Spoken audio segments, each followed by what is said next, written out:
ఓకేనండి. రెండు చేతులు విడదీసి కళ్ళ మీద పెట్టుకుందాం. 5 4 3 2 1. నెమ్మదిగా చేతులు తీస్తూ కళ్ళు తెరుద్దాం. ఈ గొప్ప ధ్యానాన్ని, ఆత్మజ్ఞానాన్ని అందించిన బ్రహ్మశ్రీ పితామహ పత్రిజీ గారికి ఆత్మ ప్రణామాలు చెప్పుకుందాం. ఇక్కడ విచ్చేయుచున్న ఆత్మబంధువులందరికీ ఆత్మ ప్రణామాలండి. మరి చాలా రోజులు తర్వాత కదా కలిసాం మనం గోశాలలో వన్ డే క్లాస్తో. ఇంకా ఈ ఆదివారం నుండి మనం క్లాసెస్ స్టార్ట్ చేసుకుందాం.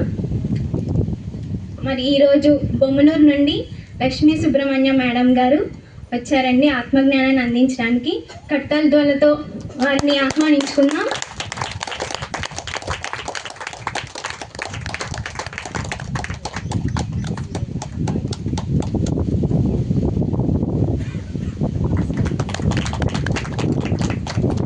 Thank you. మంచి మెలోడియస్ వాయిస్, చక్కగా చెప్తాను.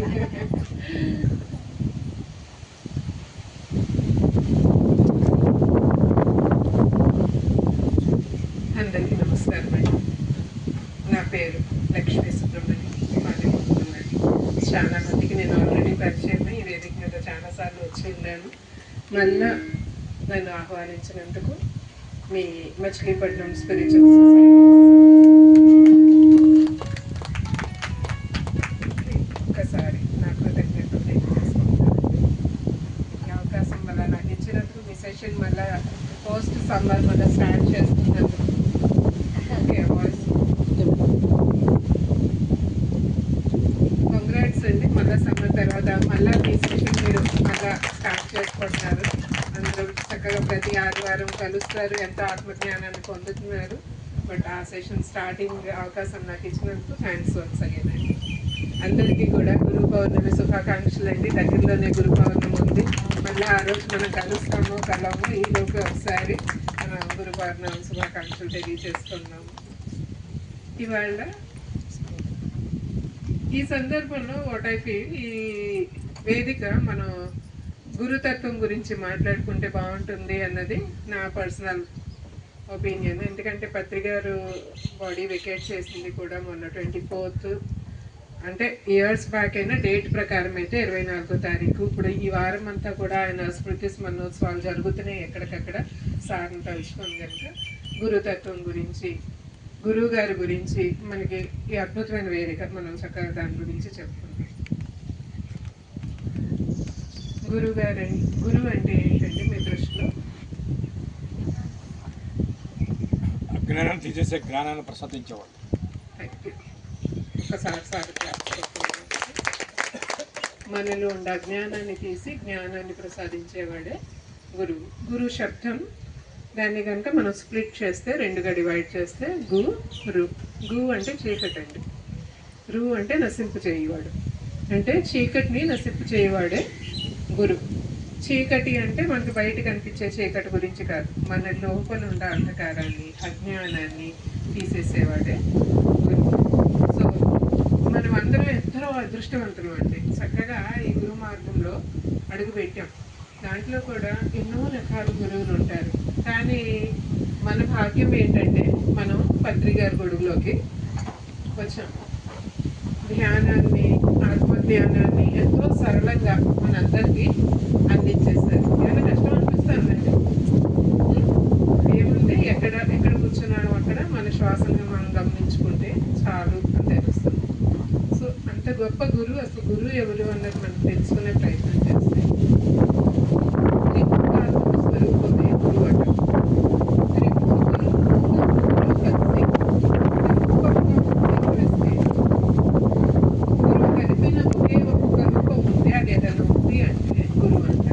అంటే ఎవరికాడు మనకు అవసరమైనప్పుడు సాక్షాత్తు దేవీ దేవతలు కిందకి దిగొచ్చి మనకి హెల్ప్ చేయలేరు.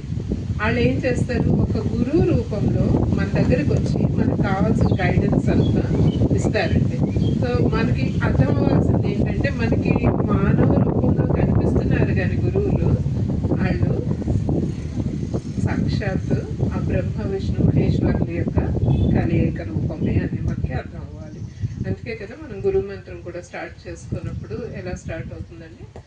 గురుర్ బ్రహ్మ గురుర్ విష్ణు గురుదేవో మహేశ్వర గురు సాక్షాత్ పరబ్రహ్మ తస్మై శ్రీ గురవే నమః.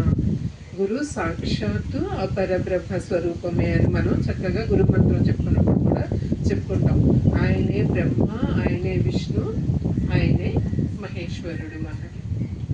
మన జీవితంలో మనకి ఎక్కడ ఏది అవసరమో ప్రతి దానికి మనకి మార్గదర్శి మన గురువే అండి. అట్లా మనందరి అదృష్టం ఏంటి అంటే చక్కగా పత్రి గారు మనకి లభ్యమయ్యారు. పత్రి గారు మూవీ చూసారండి మొన్న అందరూ? చూసామండి. ఎలా ఉంది? చాలా బాగుంది. పార్ట్ టూ కూడా ఉందండి. పార్ట్ టూ కూడా ఉంది కదా, మరి ఇన్కంప్లీట్ మనం చూసిన మూవీ. ఎంత అద్భుతం అంటే సార్ చరిత్ర అంతా కూడా అసలు ఎంత త్యాగం చేశారు అన్నది మనకి, ఎందుకంటే కొత్తగా వచ్చిన వాళ్ళకి చాలా మందికి అసలు తెలియదు ఆయన చేసిన త్యాగం అంటే ఏంటి అన్నది. మొత్తం ఆయన లైఫ్ అంతా సాక్రిఫైస్లే. మనం వదులుకుంటామండి మన ఉద్యోగాలు, మన ఫ్యామిలీలు, ఇవన్నీ. ఆయన కేవలం ధ్యాన ప్రచారం కోసం ఆయన ఉద్యోగం కూడా వదిలేసుకున్నారు. ఎలా మనకి తర్వాత గడుస్తుంది, ఆ భయాలేమి లేవు.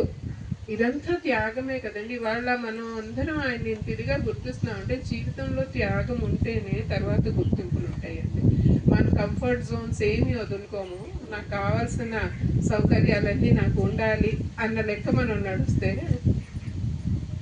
ఎక్కడ మనం చరిత్రలో మిగిలిపోయే అవకాశం ఉండదు. చరిత్ర అంతా చూడండి, ప్రతి ఒక్కళ్ళు ఇప్పుడు సీతామాత అవనివ్వండి, రామచంద్రుడు అవనివ్వండి, బుద్ధుడు అవనివ్వండి, అందరూ చేసింది, వాళ్ళు చేసింది ఎనలేని త్యాగం.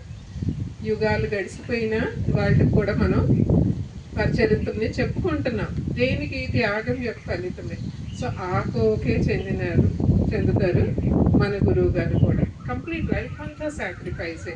జేబులో ఒక్క పైసా కూడా లేకపోయినా తను ఎక్కడికన్నా పిలువబడ్డారంటే అక్కడికి వెళ్ళిపోయేవారు, తను చెప్పాల్సింది చెప్పేవారు. ఎన్నో మానాలు, ఎన్నో అవమానాలే ఎక్కువలేండి స్టార్టింగ్లో. తర్వాత ఆయనకి ఖ్యాతి వచ్చిన కాడి నుంచి అందరం కూడా గుర్తించి ఆయన్ని రెస్పెక్ట్ చేస్తాం. అది లేకపోతే మళ్ళీ వచ్చేసారా ఈయన అన్న ఫీలింగ్లో కూడా ఉండాళ్ళు చాలా స్టార్టింగ్లో ఉండేది. అవన్నీ కూడా తట్టుకుంటూ ఆయన అంటే తన లక్ష్యం వైపుకి సాగేటప్పుడు రాళ్ళు పడితే పువ్వులు పడతాయి. ప్రతిదానికి మనం కూడా సిద్ధంగా ఉండాలి.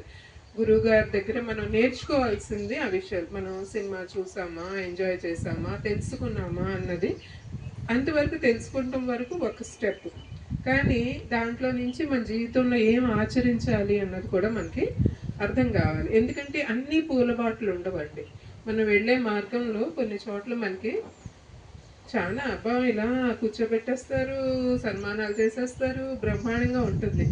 కొన్ని చోట్ల ఇంకో రకంగా కూడా ఉంటుంది. అన్నిటికీ మనం సిద్ధపడాలి.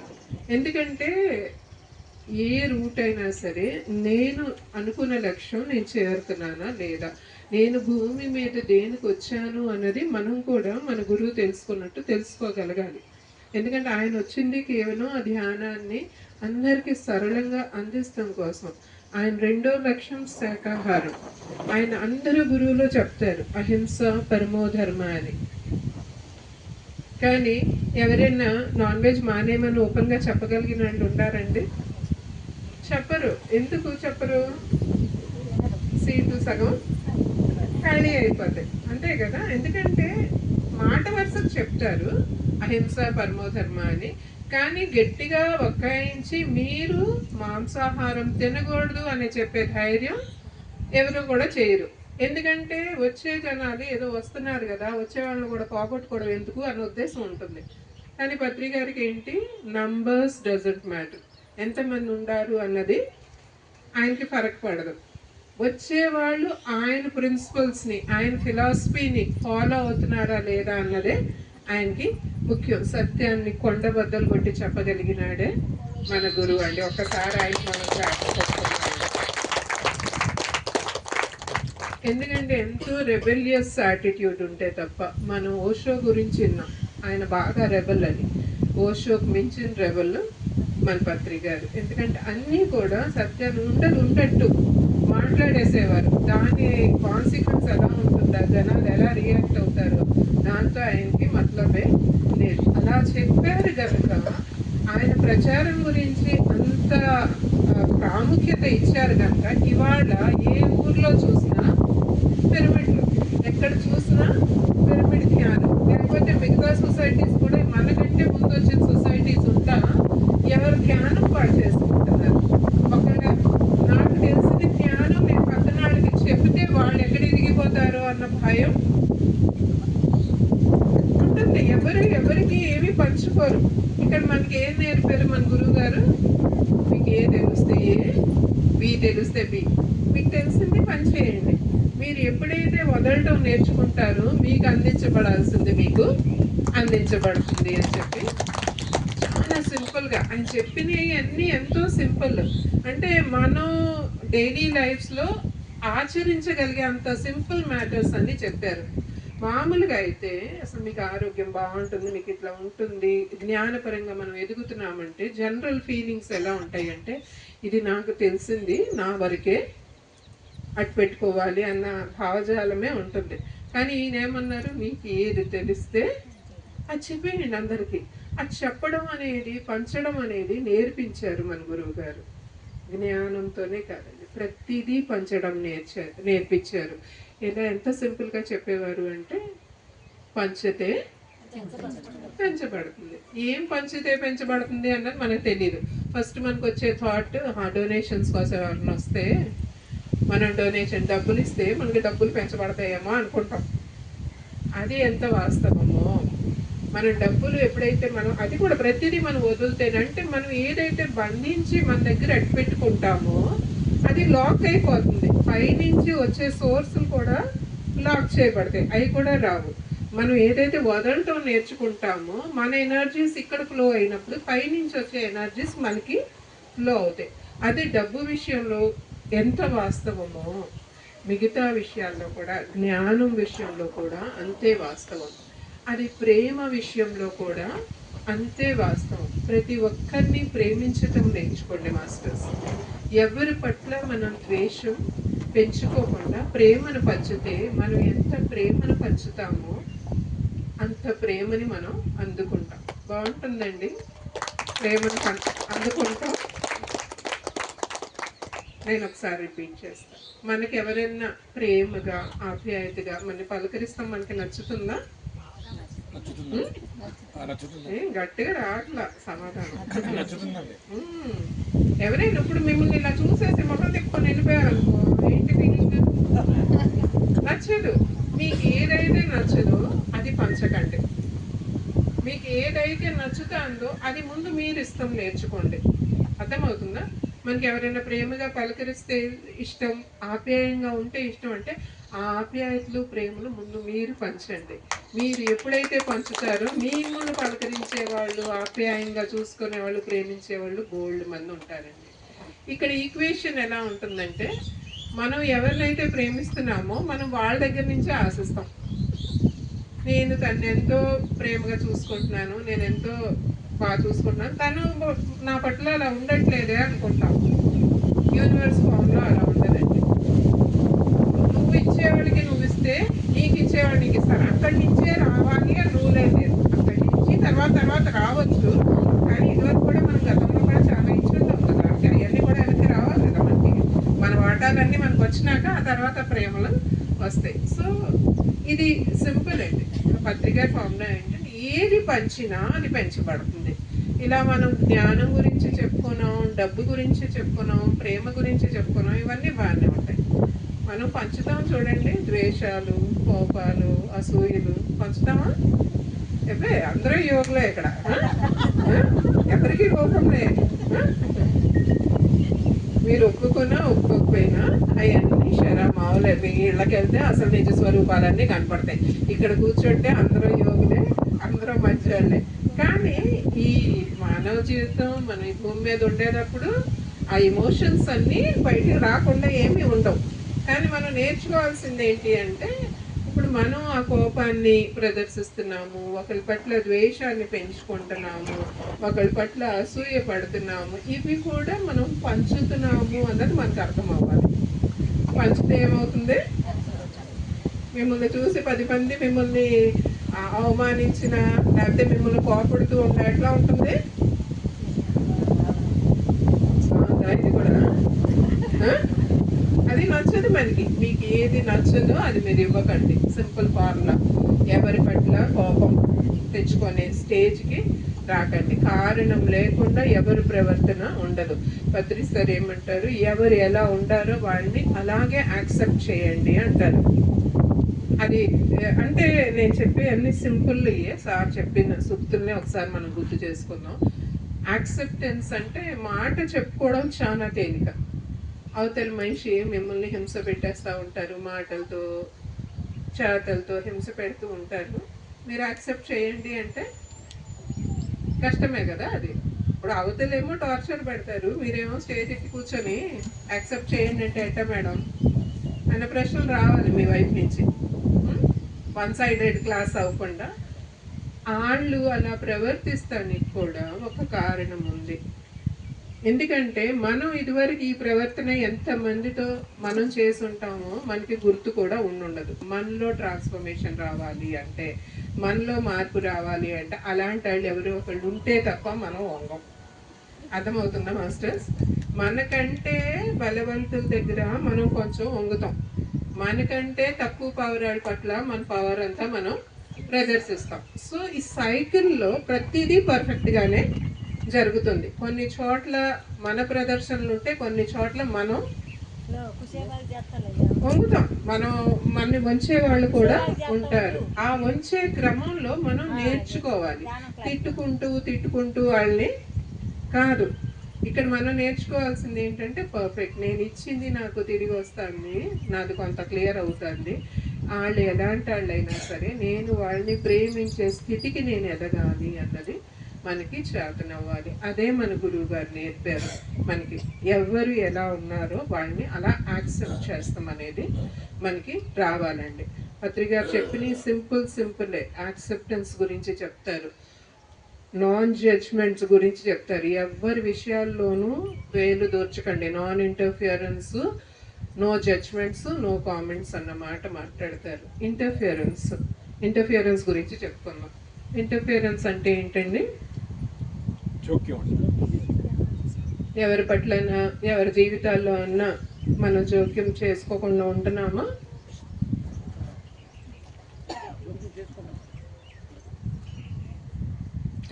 అన్ని బాణాలు బాగా తగులుతున్నాయి ఏంటి? అంత సైలెంట్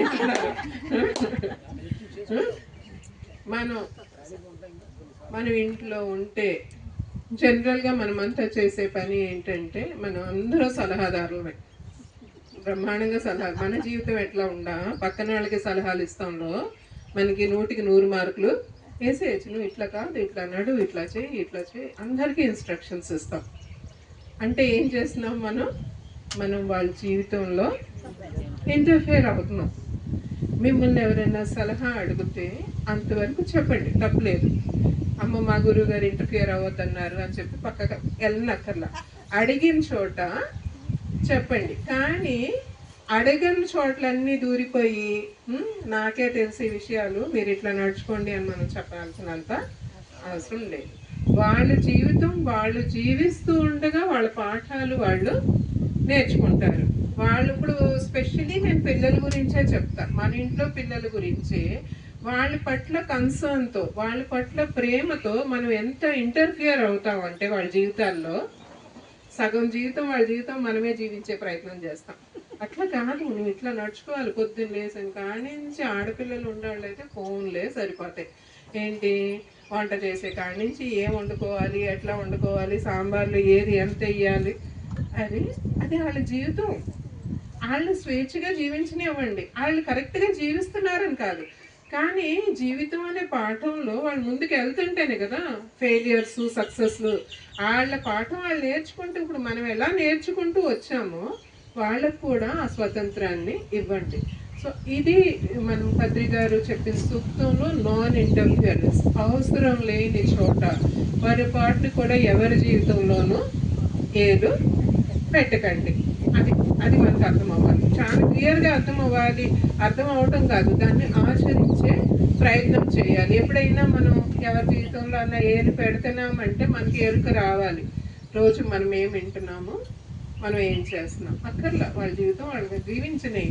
బాగా వాళ్ళు దారి తప్పుతున్నారు అనుకుంటే ఒక మాట చెప్పండి, కానీ ఎక్స్పెక్ట్ చేయకండి నేను చెప్పింది చెప్పినట్టు వాళ్ళు ఆచరించేయాలి అని ఎక్స్పెక్ట్ చేయకండి. మార్చే ప్రయత్నం చేస్తారా భర్తల్ని, పిల్లల్ని?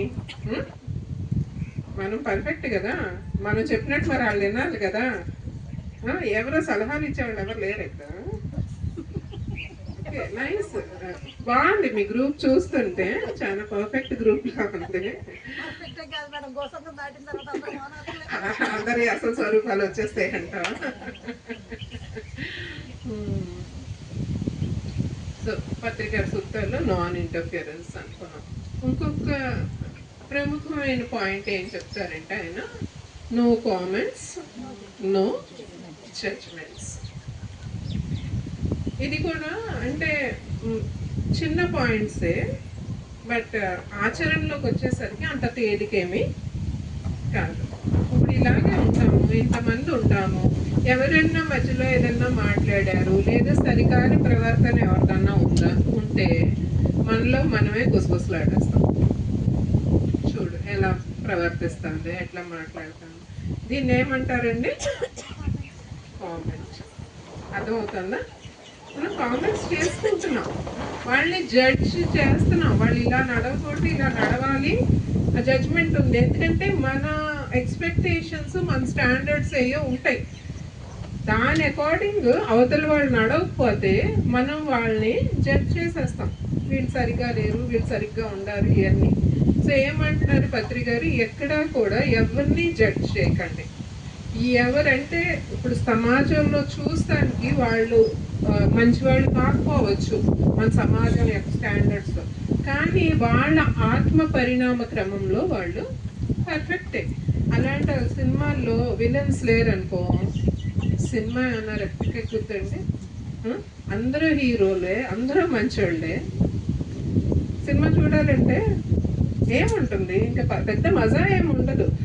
ఆ హీరోని కష్టపడే వాళ్ళు ఉండి తన హీరోయిజం చూపించుకోగలిగితేనే మూవీ ఎట్లా హిట్ అవుతుందో, ఈ భూమి అనే పాఠశాలలో అనేక మంది అనేక రకాల పాత్రలు వేస్తానికి వచ్చిన వాళ్ళమే.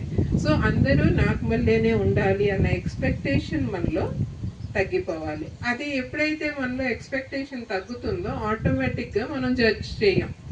ఆ మాస్టర్ ఇట్లా, ఈమె ఇట్లా, ఇవన్నీ అంటాం తగ్గిపోతుంది. ఇక ఆమంతే, ఆవిడ నేర్చుకోవటానికి ఏం నేర్చుకోవటానికి వచ్చిందో ఆవిడ నేర్చుకుంటుంది. ఇక్కడ స్పిరిచువాలిటీ, ఆధ్యాత్మికత ఏం నేర్పుతుంది అంటే మనల్ని మనం సంస్కరించుకోవాలండి. ఇది పక్కన వాళ్ళ గురించి కాదు. ఎందుకంటే మనలోనే ఎన్నో లోపాలు ఉంటాయి, దాన్ని సరి చేసుకుంటానికే మనకి ఈ జీవితం అంతా సరిపోతూ ఉంటుంది. అట్లాంటప్పుడు పక్కన వాళ్ళ గురించి మనకి ఫోకస్ అనవసరం కదా మాస్టర్స్. అది మనకి ఎప్పుడైతే అర్థం అవుతుందో ఈ జడ్జ్మెంట్స్, కామెంట్స్ నుంచి మనం బయటపడే ప్రయత్నం చేస్తాం. అర్థమవుతుంది మాస్టర్స్. సో అట్లా ఒక గురువు చేతుల్లోకి మనం వెళ్తే చిన్న చిన్న సూక్తులతో మనని ఎంతో చక్కగా తీర్చిదిద్దుతాడు ఒక గురువు. ఎలా ఉంటుందంటే గురువు యొక్క వీక్షణతోనే, ఆయన కంటి చూపు ద్వారా ఆయన ప్రసరించే ఎనర్జీస్తో మన ఎన్నో జన్మాంతర బ్లాక్స్ అన్నీ కూడా, కర్మలన్నీ కూడా దగ్నమయ్యే అవకాశం ఉంటుంది. అవకాశం ఉన్న దగ్గరల్లా సద్గురువులు, లివింగ్ గురువుస్ ఉంటే వెళ్ళండి. లేదా ఇలాంటి గ్రూప్స్లో మనం ఎప్పుడైతే, అంటే పత్రి గారు ఇప్పుడు లేకపోయినా ఆయన మహా చైతన్యం ద్వారా ఆయన అందించాల్సినంతా కూడా అందిస్తారు. ప్రతి ఒక్కరికి మీ ఎక్స్పీరియన్స్లు మీకు ఉంటాయి. ఆయన చూపు ఎంత తీక్షణంగా ఉండేదంటే పత్రి గారి చూపు, మనిషిని అలా చూస్తే మనిషి ఇంకా చూసేవారు కాదు. ఆ కళ్ళు లోతుల్లోకి వెళ్ళి ఆత్మ లోతుల్ని టచ్ చేసేవారు. ఒక మనిషిని పత్రి గారు అలా చూశారు అంటే ఆ మనిషి ఎవరు, గత జన్మల్లో ఏంటి, ఆయనకి మనకి లింక్ ఏంటి, ప్రతిదీ ఆయన స్కాన్ చేసేసేవారు. మనం మనిషినే స్కాన్ చేయలేము, ఇప్పుడు ఉండదే మనకి తెలియదు. ఆయన ఏంటంటే అంత లోతుల్లోకి చూసేవారు. ఆ లోతుల్లోకి చూసే క్రమంలో మన లోపల ఎన్నో బ్లాక్స్ ఉంటాయండి. ఆ బ్లాక్స్ అన్నీ కూడా క్లియర్ అవుతాయి. నేను ఇప్పుడు ఒక ఆన్లైన్ సీతాయనం క్లాసెస్ కూడా చేస్తుంటే ఒక్కొక్క అడుగు నేను సీతమ్మ వారి గురించి చదువుతుంటే నాకు అసలు ఆ పత్రి గారికి ఆమెకి పెద్ద తేడా ఏమీ లేదు, ఒకటే సేమ్. ఎందుకంటే ఆ రోజుల్లో సీతమ్మ తల్లి ఏం చేసిందో మనకి ప్రత్యక్షంగా పత్రి గారు ఈ రోజుల్లో అదే చేశారు. మాత గురించి ఏం చెప్తారంటే, మాత ఒక మనిషిని చూస్తే మనిషి యొక్క బాహ్య రూపం వరకు ఆగిపోయేది కాదు. మాత వాళ్ళ అంతర చైతన్య స్థాయిని తాకేది అని చెప్పి మనకి సీతాయనంలో చెప్పబడుతుంది. ఒక మనిషి యొక్క అంతర చైతన్య స్థాయిని తాకి అక్కడ కనుక ఏమైనా బ్లాక్స్ ఉంటే, భయాలు ఇలాంటివి ఏమన్నా ఉంటే అవన్నీ తొలగించేది మాత అని చెప్పి మనం సీతాయనంలో చదువుతుంటే నాకు లోపల నుంచి ఎంత ఆనందం. పత్రి సార్ కూడా చేసింది ఇదే కదా. ఒక్కసారి సారి ఒక ఆరాలో మనం వెళ్తే ఆ ఆరాలోకి వెళ్ళినంత మాత్రాన ఎంతో క్లీనింగ్ ప్రాసెస్ అనేది జరిగేది. అందుకే అంటారండి గురువులు యొక్క ఆరాలో వెళ్ళగలిగిన మనం చాలా ఎన్నో జన్మల పుణ్యం ఉంటే తప్ప మనం వెళ్ళలేము, ఆయన దగ్గరికి వెళ్ళలేము. ఆయన దృష్టి మన మీద పడదు. అంతమంది ఉండా ప్రతి ఒక్కరిని ఆయన చూడాలి అని రూల్ ఏమీ లేదు. కొంతమందికి ఆ భాగ్యం కలుగుద్ది. ఆ కలిగినప్పుడు అంటే ఎన్ని జన్మల లింక్ అనేది మనకి తెలియదు. పత్రి సార్ అయితే లిటరల్గా చెప్పేవారు, మీరు గత 40 ఏళ్ళు పైగా నాతో ప్రయాణించారు కనుకనే ఇవాళ మీరు పిరమిడ్ స్పిరిచువల్ సొసైటీస్కి వచ్చారు. లేకపోతే మనం ఒక పిరమిడ్ మాస్టర్గానే రాము అన్నది చాలా క్లియర్గా చెప్పేవారు. గత 40 ఏళ్ళ నుంచి ఆయనతో ప్రయాణిస్తూ ఈ జన్మలో మనం ఆయనతో పాటు మనం ట్రావెల్ చేస్తాం. ప్రతి జన్మ ఆయనతో ట్రావెల్ చేసిన ఈ జన్మలో ఆయన గురు స్థాయిలో మనకి మొత్తం గైడెన్స్ ఇచ్చుకుంటూ వస్తున్నారు. ఎందుకంటే ఆయన ప్రణాళికే మన ప్రణాళిక కూడా. ఆయన ప్రణాళికలో భాగంగా మనం కూడా ఆ యజ్ఞంలో సమితిలో అవడానికి ఒప్పుకొని వచ్చినమే అండి మనం అందరం. అందుకే ఈ వర్క్స్ అన్నీ కూడా మనం చేస్తున్నాం. లేకపోతే ఒకరు చేసే పని ఇంకొకరికి చెయ్యాలి అన్న స్ఫూర్తి ఏమీ కలగదు. అదంతా మన ఆవలి లోకాల్లో ఉండగా ప్రణాళికాబద్ధంగా ఆయన చెప్తారు, నాతో పాటు నేను 1,44,000 మందిని తీసుకొచ్చుకున్నాను అని చెప్తారు. ఆ 1,44,000 మందిలో మనం కూడా ఒకళ్ళము అని మనకు అర్థమైనప్పుడు ఎంత ఆనందమో అండి. అంటే అక్కడ ఆయన ఎంచుకున్నారు మనని, ఆయన చేసే యజ్ఞంలో మనం కూడా పార్టిసిపేట్ చేస్తానికి వచ్చి మన వంతు సమితిగా మనం చేయాల్సిన పని మనం చేద్దాం. ఎలా అయితే మీరందరూ కూడా ఇక్కడ ఈ క్లాసెస్ నిర్వహించుకుంటున్నారు, ఎంతో మందికి ఆత్మజ్ఞానాన్ని ఇస్తున్నారు. ఇంతకంటే అసలు పత్రి గారు ఏం కోరుకోరండి. ఆయనకు కావాల్సిందే అది.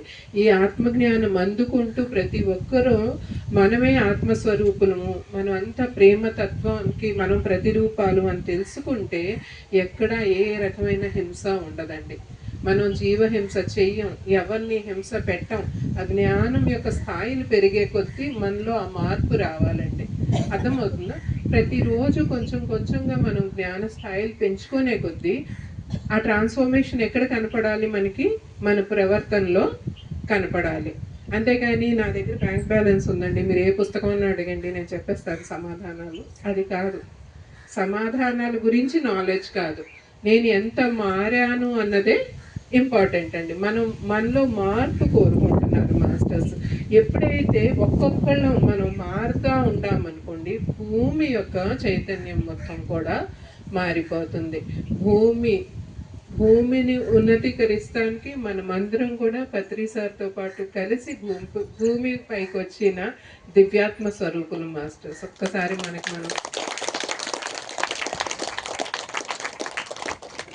Thank you. ఇలా చిన్న సూక్తులు చెప్తూ మన గురువు గారు ఏం చేశారు, మనని ఒక శిల్పి ఎలాగైతే ఒక విగ్రహాన్ని చెక్కుతాడో అలా మనందరినీ చెక్కుకుంటూ వస్తున్నారు. ఒక శిల్పాన్ని చెక్కేటప్పుడు ఏం జరుగుతుందండి ప్రాసెస్? ఒక రాయి ఉంటుంది, ఆ రాయి మీద ఆ శిల్పి ఏం చేస్తాడు, సుత్తి సేమతో కొడుతూ ఉండి ఏం చేస్తాడు, అక్కర్లేని అన్ని దాంట్లో నుంచి తొలగిస్తూ ఉంటే ఒక రూపం అనేది, ఆకృతి అనేది వస్తుంది. సో ఇక్కడ మనం గురువు చేతిలోకి వెళ్ళాము అంటే గురువు కూడా చేసేది ఏంటి, మనలో అక్కర్లేని అన్ని తొలగిస్తూ ఉంటారు. ఎప్పుడైతే మనలో అక్కర్లేని అన్ని తొలగిస్తూ ఉంటారో మన అంతరంగం అంతా కూడా చక్కగా క్లీన్గా ఒక అందమైన రూపం కింద మారిపోతుంది. పైకి రూపాలు బాగానే ఉంటాయి అందరి, కానీ మన అంతరంగంలో ఎంత చెత్త మనం పేర్చుకున్నామో మనకే తెలియదు.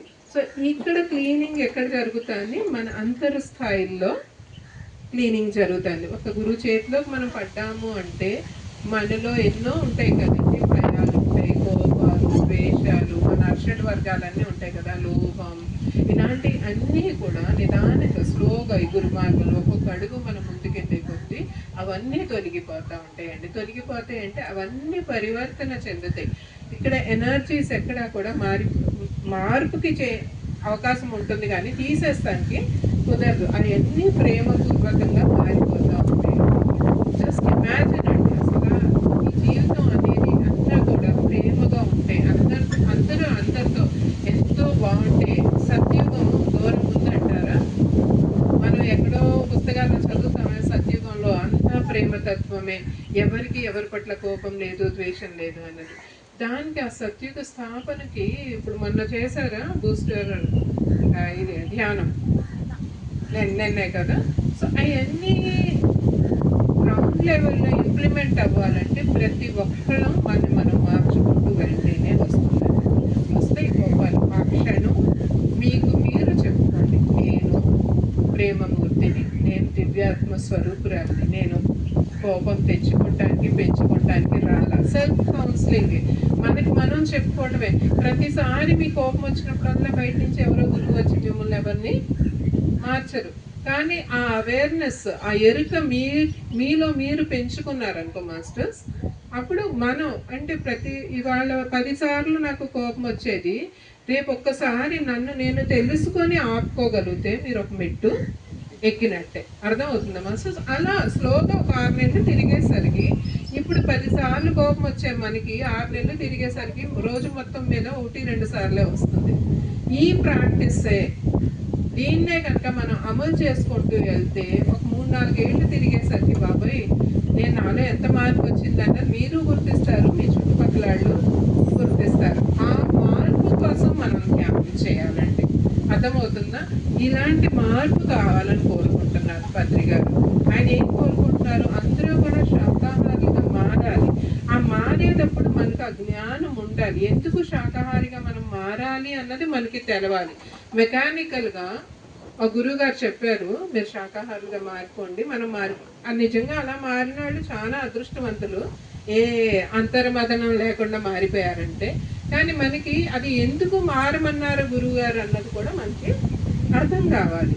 సాటి జీవుల పట్ల కరుణతోనే మనం మారాలి. అది తింటే మనకు పాపం అంట, అమ్మో ఇంకా పాపాలు అంటించుకోవద్దు, ఆ భయంతో కాకుండా అర్థం చేసుకొని మనకి ఇంకా ఎన్నో రకాల ఫుడ్స్ ఉంటాయి, ఎన్నో రకాల ఆహార పదార్థాలు ఉంటాయి. అలాంటప్పుడు నిజంగా మనం ఇంకా వాటిని హింసించి తినాల్సినంత అవసరం ఉందా అని మనం ప్రశ్నించుకున్నామనుకో, ఆన్సర్స్ మనకి ఈజీగా దొరుకుతాయి. మనకి ఇదివరకు తెలుసో తెలియకో తిన్నాడమే ఎక్కువ శాతం, చాలా తక్కువ మంది తినకుండా వచ్చిన వాళ్ళు అయి ఉంటారు. దాంట్లో నేను కూడా ఒక మెంబర్ని, మంచి ఫ్యాన్ నాన్ వెజ్కి, వారం తిరిగేసరికి ఉండాలి. అలాంటి ఫ్యామిలీ బ్యాక్గ్రౌండ్స్ నుంచి వచ్చి ఇప్పుడు మానగలిగాము అంటే, ఇప్పుడు ఒక రోజులో ఆ మార్పులు సంభవించవండి. కానీ ఆ మార్పు వచ్చినప్పుడు మన అంతరాళ లోతుల నుంచి మనం అర్థం చేసుకొని మారినప్పుడు మళ్ళీ రివర్సల్ అనేది ఉండదు. అర్థం చేసుకోకుండా ఒకళ్ళ కోసం మనం మారామనుకో, కొన్నాళ్ళ తర్వాత పరిస్థితులను బట్టి లేదు నీకు హెల్త్ ప్రాబ్లమ్స్ ఉంటాయి, ఇది బలం అంట, తినండి అంట అనగానే మళ్ళీ తినేస్తారు, మొదలు పెట్టేస్తారు. అది కాదు, మీకు బలానికి వెజిటేరియన్ ఫుడ్స్లో కూడా కావాల్సిన ఆల్టర్నేటివ్స్ ఉంటాయి. మీరు ఎందుకు మానేస్తున్నారు?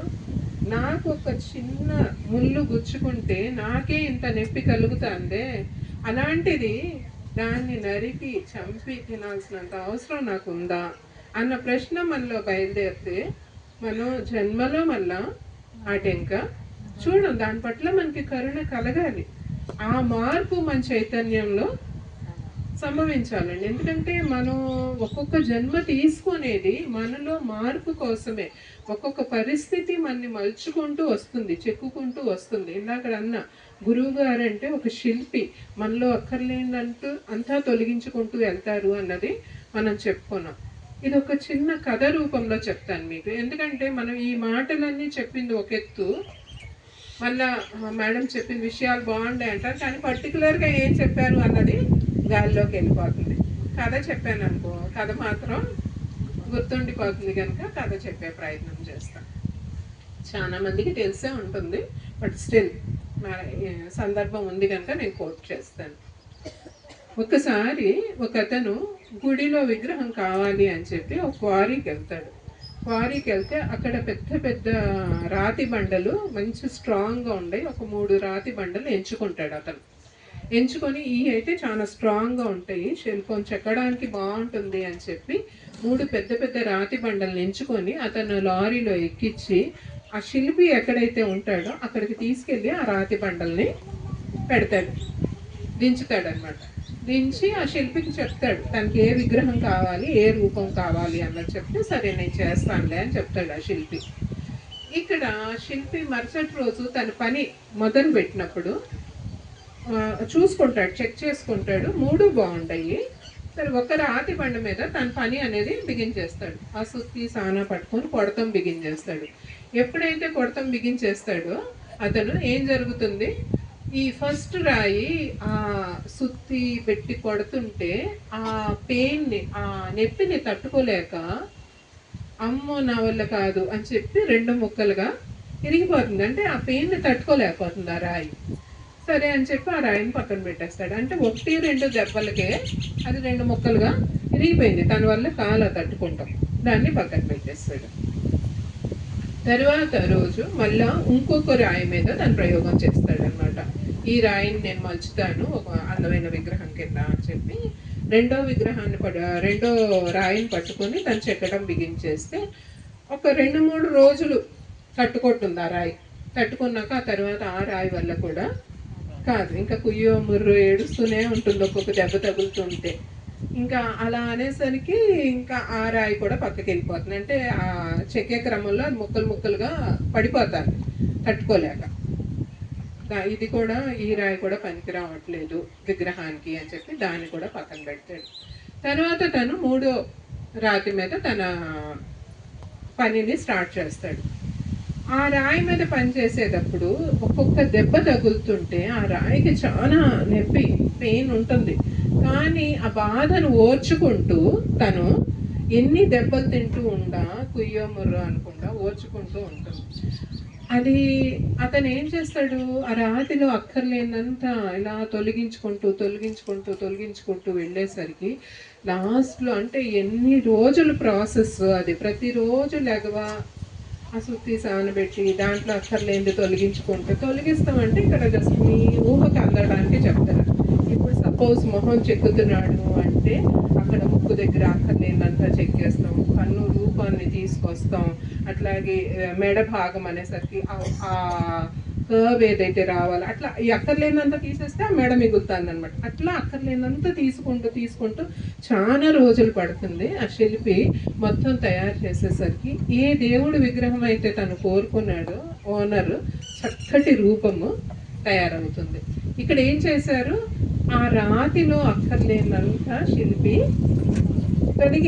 తొలగించేసరికి ఒక అందమైన భగవత్ రూపం అనేది ఏర్పడుతుంది.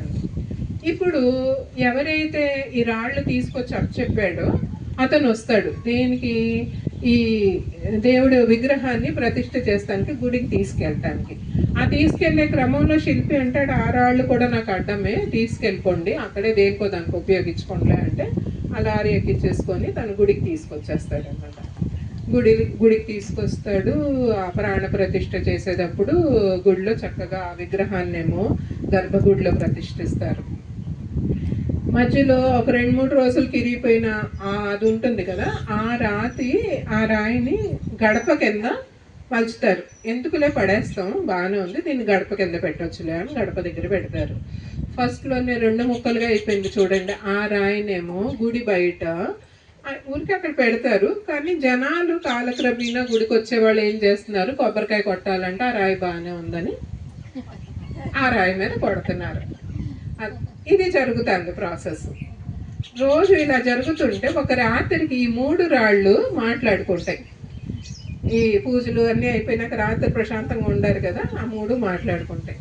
ఏమని మాట్లాడుకుంటాయి, మనం ముగ్గురు ప్రయాణం మొదలెట్టింది ఒకే క్వారీ నుంచి.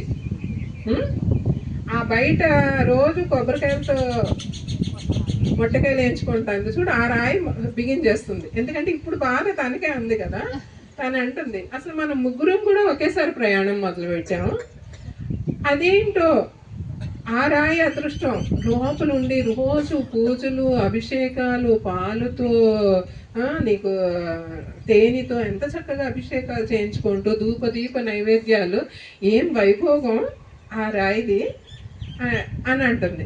అని ఆ మధ్యలో గడప లాంటి రాయితోనేమో మాట్లాడి, నువ్వు కూడా పర్లేదు నాకంటే, నేను తొక్కుతూ ఉండా అప్పుడప్పుడు మొక్కుతున్నారు గడప దగ్గర, గడపే కదా అప్పుడప్పుడు మొక్కుతున్నారు, అట్లీస్ట్ నిన్ను తొక్కినా సరే నువ్వు బెటర్ ఏంటే, కానీ నా జాతకం ఏంటో ఆ బయట నా మీద రోజు కొట్టినట్టే ఉంటున్నారు, కొబ్బరికాయ వేసి నన్ను కొడుతున్నారు అని చెప్పి ఆ 3వ రాయి గోల పెట్టేస్తుంది ఆ నైట్. వీళ్ళు ముగ్గురు డిస్కషన్లో భాగంగా విని ఆ లోపల దేవుడి విగ్రహంగా ఉండ రాయి తను అంటుంది, మనం ముగ్గురు ఒకేసారి ప్రయాణం బిగించేసాం. యాక్చువల్లీ ముగ్గురికి ఒకటే కెపాసిటీ ఉంది ఆ స్ట్రెంగ్త్ పరంగా, ఎందుకంటే 3 గట్టి రాళ్లే, ఈ 3 ఏదైనా పనికొస్తుంది విగ్రహం చెక్కడానికి అని చెప్పి ముందు అవకాశం ఇచ్చింది నీకే, నిన్నే చెక్కడం బిగించేశారు. ఒక్క దెబ్బకే చేతులు ఎత్తేస్తావు నా వల్ల కాదని.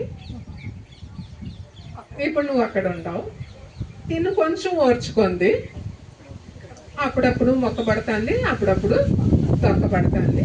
కానీ మీరు ఇమాజిన్ చేశారా నా జీవితం ఆ సమయంలో ఎట్లా ఉంటుందో, రోజు కొడతానే ఉండేవాడు ఆ శిల్పి నన్ను. నాలో అక్కర్లేని తొలగిస్తానికి ప్రతిరోజు నేను ఎన్ని దెబ్బలు తిన్నానో లెక్కే లేదు.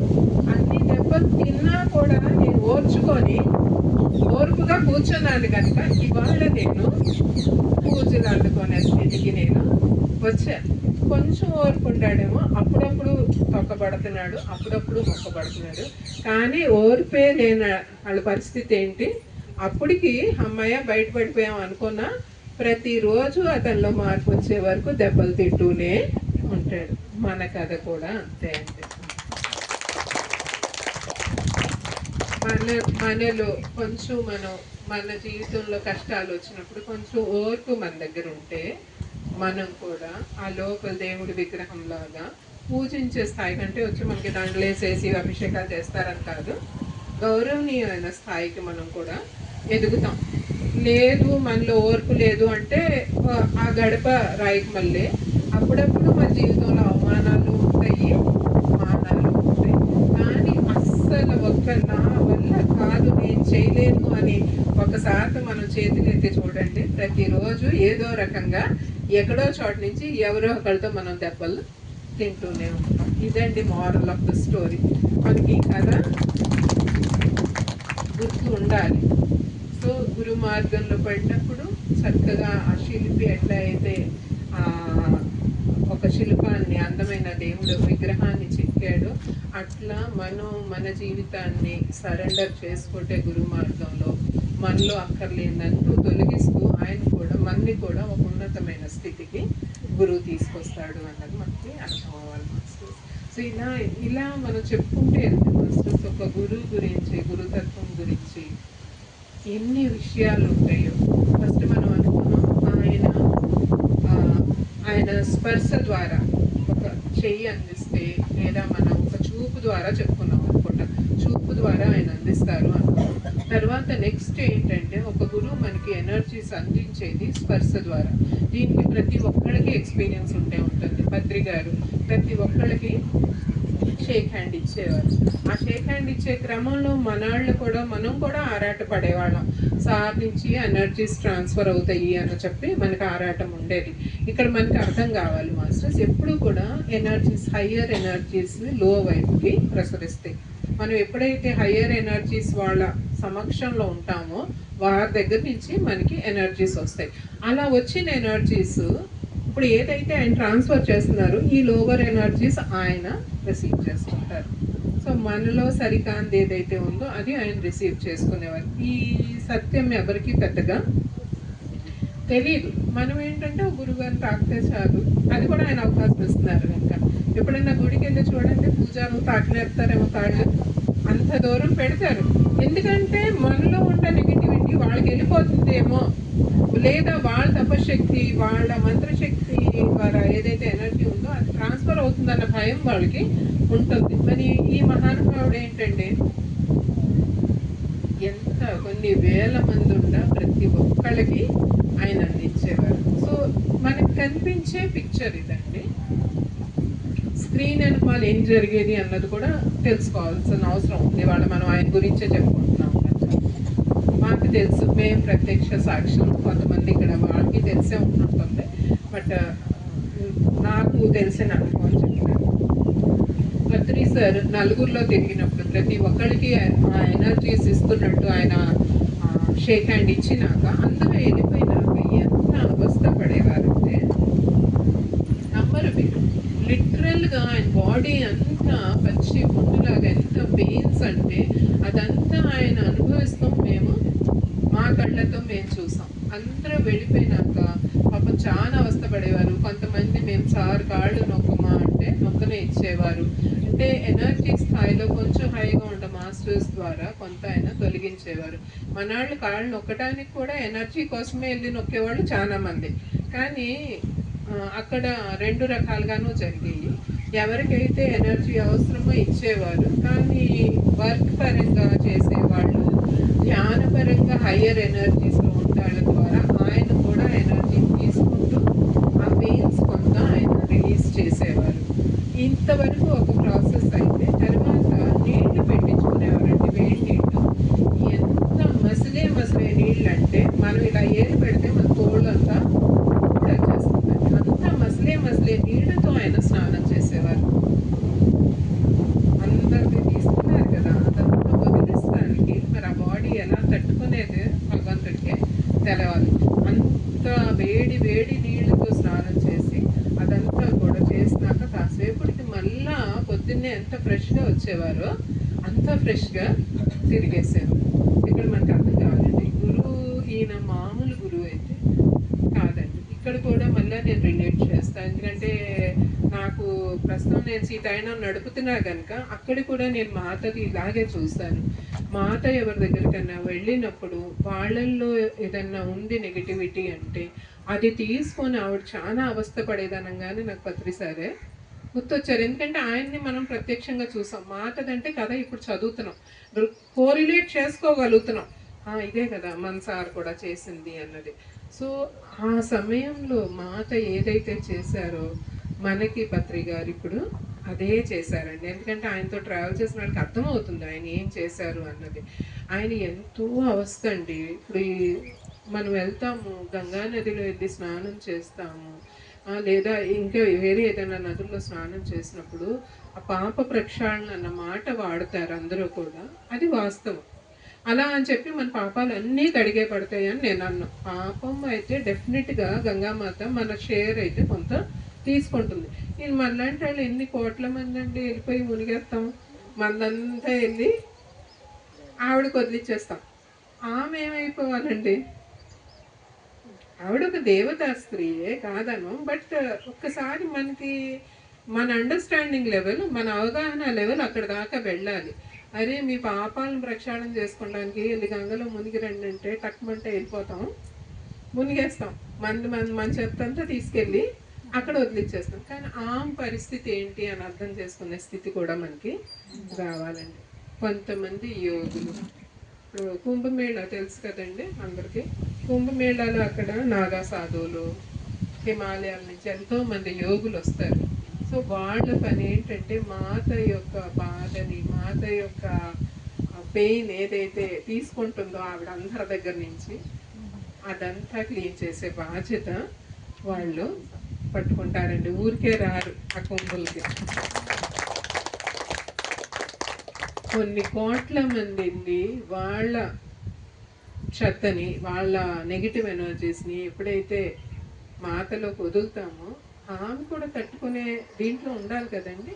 ఆ టైంలో అది బ్యాలెన్స్ చేస్తానికి ఈ యోగులు రాకలు ఇంపార్టెంట్. వాళ్ళకి ఆ శక్తి ఉంటుంది. ఆ యోగులు ఎక్కడైతే అడుగు పెడతారో అక్కడ ప్రక్షాళన జరుగుతుందండి.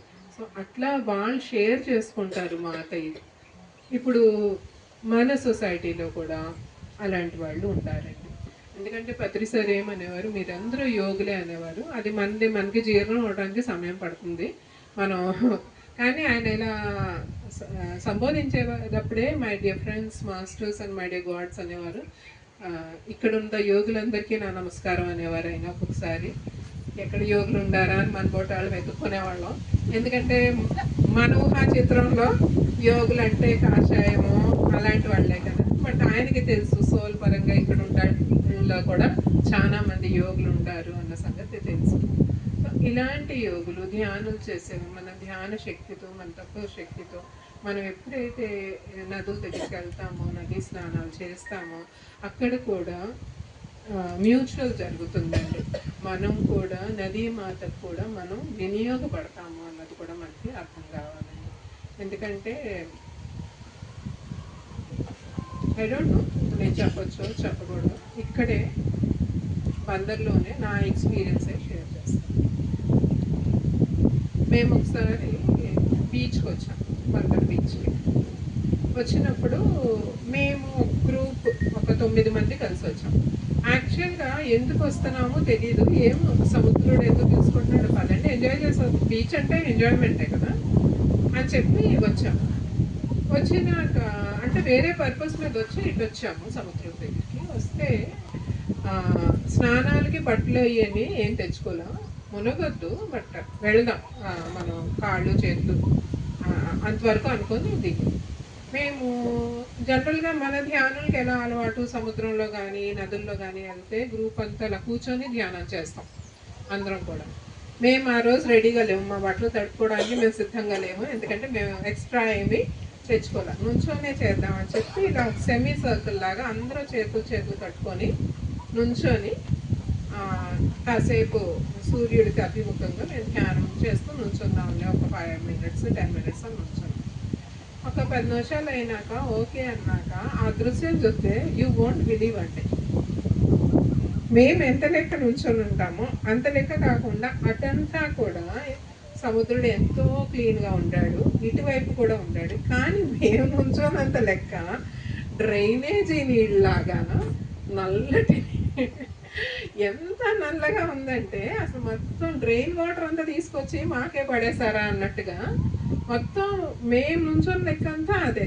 నాకు లోపల నుంచి అర్థమైపోతుంది కాజ్ ఏంటి అన్నది నాకు అర్థం అవుతుంది. మా వాళ్ళేమో ఇదేంటి ఇదెక్కడికి చిత్రం, అది మనం నుంచోనంత లెక్కే ఉంది, అంత అటు బాగుంది ఇటు బాగుంది, మనం నుంచోనంత లెక్క ఇలా ఉంది ఏంటి అంటే ఇక యాక్చువల్లీ నాకు అర్థమవుతుంది. ఎందుకంటే ఇలాంటి స్టోరీస్ నేను ఇదివరకు ఇప్పుడు కుంభమేళా గురించి ఇలాంటివి వినే ఉంటాను. మనం ఎందుకు రాబడుతున్నాము నదీ స్నానాలకి కానీ సముద్ర స్నానాలకు కానీ నాకు కాజ్ తెలుసు కనుక అదే అన్న, మనం ఏదో మందంతా ఆయనకు వదిలిద్దామని మనం బయలుదేరాము, ఆయన ఏమో రివర్స్లో ఆయనకు ఉండదంతా తీసుకొచ్చి మా పాదాల దగ్గర పెట్టాడు ఆయన. అంటే ఒక యోగుల సమూహం గ్రూప్లో ఉన్నప్పుడు కూడా అంటే ఇండివిజువల్గా మన స్థాయి అట్లా ఉంటే అది జరుగుతుంది. అంటే ప్రతి ఒక్కళ్ళ జీవితాల్లో జరిగినా మనకు ఆ ఎరుక ఉండాలి. మనం చూస్తూ ఉంటే గమనిస్తూ ఉంటే ఇది ఉంది కదా అన్నది అర్థమవుతుంది. సో ఒక స్థాయికి వచ్చినాక మనం కూడా లోక కళ్యాణంలో భాగంగా మనం కూడా మన ఎనర్జీ లెవెల్స్ ఈ రకంగా వినియోగపడుతున్నాయి అంటే మనకి ఎంత ఆనందమో మాస్టర్స్.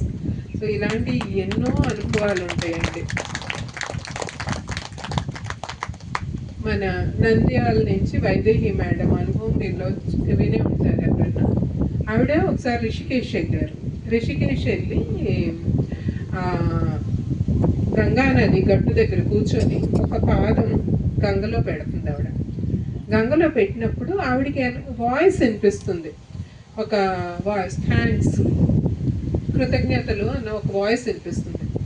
ఇదేంటి, ఎవరుండారు? చుట్టుపక్కల చూస్తే ఎవరు లేరు. నా లోపల నుంచే ఏమన్నా అనిపిస్తుంది, ఇలా మోగుతుందా అనుకుంటాను. అనుకొని కొంచెం లైట్ తీసుకొని తర్వాత రెండో కాలు మళ్ళా తను ఆ గడ్డి మీద కూర్చొని రెండో కాలు గంగలోకి పెడుతుంది. పెట్టేసరికి మళ్ళా థ్యాంక్స్. అప్పుడు అడుగుతుంది, ఎవరిది, నాకెవరు థ్యాంక్స్ చెప్తున్నారు అని అడుగుతున్నా. అంటే నేను గంగని అన్న వాయిస్ వినిపించు.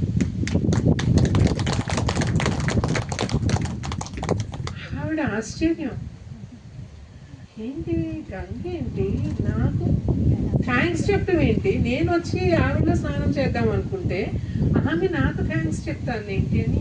ఏంటి మాట అంటే అప్పుడు గంగమ్మాత చెప్తుంది, ఎంతోమంది వచ్చి ఇప్పుడు దాకా నేను ఏదైతే మీకు చెప్పానో, ఎంతోమంది వచ్చి నాలో వాళ్ళ ఇది అంతా వదిలించుకొని వెళ్తారు, కర్మలన్నీ ప్రక్షాళన చేసుకుంటారు. కానీ నన్ను కూడా క్లీన్ చేసేవాళ్ళు కావాలి కొంతమంది. మీలాంటి యోగులు వస్తేనే ఆ క్లీనింగ్ అనేది నాకు జరుగుద్ది అని చెప్పి సాక్షాత్తు గంగామాత ఆవిడికి మెసేజ్ ఇచ్చింది. మన సొసైటీలో చాలా popular Nandyal Vaidehi madam videos, పాత వీడియోస్ ఎక్కడన్నా చూడండి. సో అలా మనం వింటూ ఉంటే మన జీవితాల్లో జరిగే ఎక్స్పీరియన్స్ని మనం కోరిలేట్ చేసుకోగలం. అంటే ఇక్కడ ఉన్న వాళ్ళు ఎవ్వరూ కూడా మనం తక్కువ వాళ్ళమేమి కాదు. మానవ రూపంలో ఉండేసరికి మనం ఇంతే అని మనం అనుకుంటున్నావు, కానీ అందరూ కూడా ప్రతి ఒక్కళ్ళు, అంటే ఇప్పుడు మాట్లాడే నేను ఏదో గొప్ప మీరు తక్కువ అని కాదు, ప్రతి ఒక్కళ్ళు కూడా దివ్యాత్మ స్వరూపులే. ఇక్కడ ఆయన మామూలు వాళ్ళు ఎవరిని ఎంచుకొని రాలేదండి. పత్రి గారు గొప్ప గొప్ప వాళ్ళందరినీ ఎంచుకొని వచ్చారు ఆయన. సో ఒక గురువు యొక్క ఎనర్జీ ట్రాన్స్ఫర్ మనకి ఎలా జరుగుతుంది అనుకున్నాము. ఫస్ట్ ఆయన కన్ను ద్వారా జరుగుతుంది, రెండోది ఆయన స్పర్శ ద్వారా జరుగుతుంది, మూడోది థాట్ లెవెల్లో. ఇప్పుడు మనకు ఉంటుంది కదా బాధ, అయ్యో సార్ ఉన్నప్పుడు మేము కూడా అప్పుడు కలవలేకపోయామే అనుకునేవాళ్ళు కొంతమంది ఉంటారు. సో వాళ్ళకి కూడా ఏం బాధ అక్కర్లేదండి. ఆస్ట్రల్ లెవెల్లో, సూక్ష్మ తలాల్లో, ఆలోచన రూపంలో కూడా ఒక గురువు తన ఎనర్జీని ట్రాన్స్ఫర్ చేస్తారు. తను ఏదైతే చెప్పదలుచుకున్నారో మనకి ఆలోచన రూపంలో కూడా గురువు అందిస్తారు. సో ఈ 3 లెవెల్స్లో, ఆలోచన రూపంలో లేదా స్పర్శ రూపంలో, లేదా ఒక గురువు యొక్క వీక్షణతో మనకి గురువు దగ్గర నుంచి మనకి ఎనర్జీస్ అందుతాయి. ఎప్పుడైతే మనకి గురువు సమక్షంలోకి వెళ్తామో ఆ ఎనర్జీస్ మనకు అందుతాయో చక్కగా మనం కూడా ఆయనతో చెక్కబడ్డ ఒక శిల్పికి మళ్ళీ ఎంతో అందమైన శిల్పంలాగా మనం కూడా తయారయ్యే అవకాశం ఉంటుంది మాస్టర్స్. ఇంత అద్భుతంగా ఉంటుంది మన గురువు గారి యొక్క మార్గం అండి. గురువు గారి యొక్క స్టేట్మెంట్స్లో మనం చూసుకుంటే మెయిన్ ఆయన చెప్పేది శాకాహారం గురించి, ధ్యానం గురించి, పిరమిడ్స్ గురించి. ఈ 3 చేసుకుంటూ ఎంత వీలైతే మనం అంత ప్రచారం చేసుకున్నామంటే ఆయన జీవిత లక్ష్యాన్ని మనం జీవిస్తున్నట్టే లెక్కండి. సో ఇవాళ ఇంకొంతమంది గురువులు, మన గురువు గారి యొక్క గురువు గురించి కూడా స్మరించుకోవాల్సిన అవసరం ఉందండి. ఎవరండి మన గురువు గారి యొక్క గురువు? ఆయన గురించి మనకి ఎంత తెలుసండి?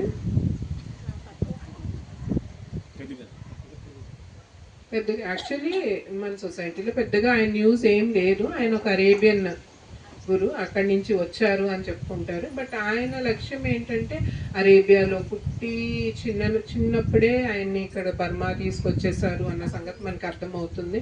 అక్కడి నుంచి ఆయనకి 96 ఏళ్ళు వచ్చే వరకు ఆయన సాధనలోనే ఉండారు అని కూడా మనకు అర్థమవుతుంది. పత్రి గారిని కలిసేసరికి ఒక 300 సంవత్సరాలు ఆయనకి అని కూడా చెప్తారు. సన్నగా చిన్నగా ఉంటారు. ఆయన రూపం మనకి వీటిలో కనిపిస్తూ ఉంటుంది కదా పిక్చర్స్లో.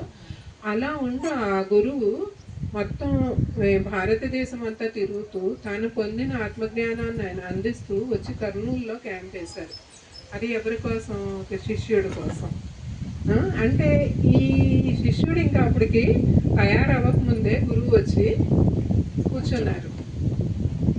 పత్రి సార్ ఫస్ట్ టైం వాడి ఫ్రెండ్స్తో ఇట్లా ఎవరో ఒక గురువు గారు ఉన్నారు హోటల్లో అని చెప్పి వెళ్ళినప్పుడు ఫస్ట్ రియాక్షన్ ఏంటి అండి, ఇక్కడ మీకు ఏమీ అందించబడదు ఆత్మజ్ఞానం తప్ప. ఆయన అన్న మాట అదొకటే, మాకు కావాల్సింది అదే అని చెప్పితే వీళ్ళకి మొత్తం ఆత్మజ్ఞానం అంతా మన గురుగారు అప్పటికే ఆయన ఒక బ్రహ్మజ్ఞానం అనుకోండి, అప్పటికే పుస్తకాలన్నీ చదువుతూ ఎంతో జ్ఞానాన్ని పొంది ఉంటారు.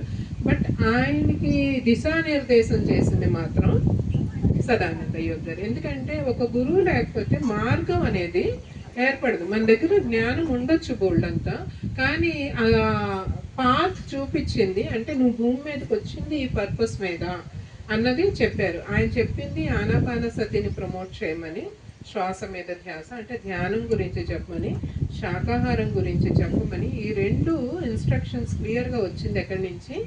ఆయన గురువు గారి ద్వారా వచ్చింది. ఆయన చెప్పిన ఒక సింపుల్ మాట ఏంటంటే do or die. Subhash, do or die, నువ్వు చెయ్యి లేకపోతే అంతే.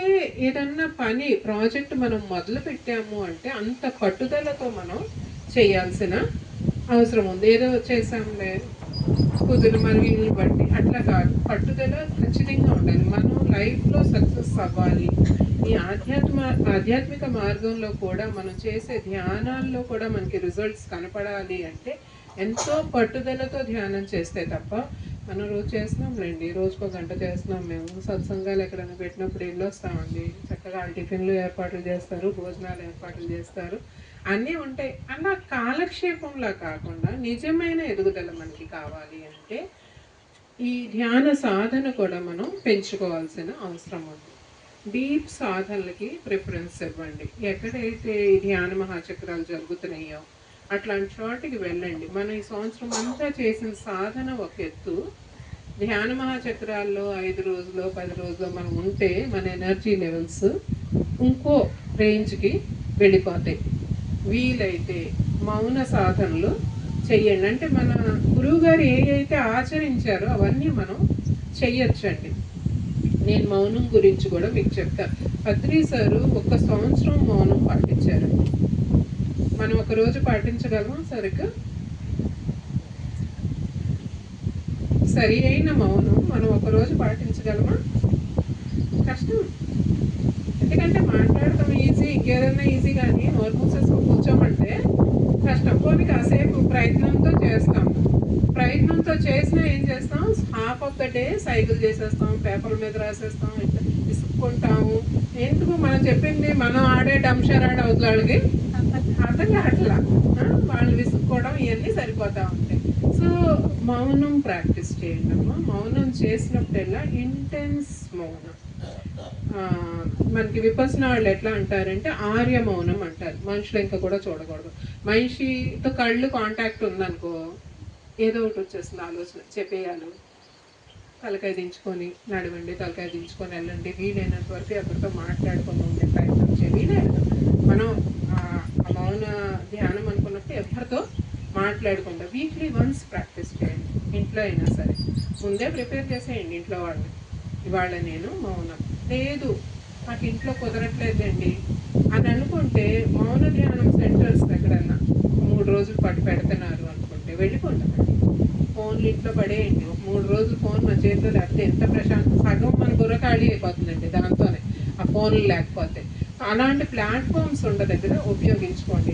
లేదా ఇంట్లో మీకు అది కన్వీనియన్స్ లేదు, కుదరదు, పంపించారు, ఇలాంటివి ఉన్నాయి అనుకోండి, ఇంట్లో వీక్లీ వన్స్ మౌనం పాటించండి. మౌనం ద్వారా జనరేట్ అయ్యే ఎనర్జీస్ గురించి కూడా నేను చెప్తానండి.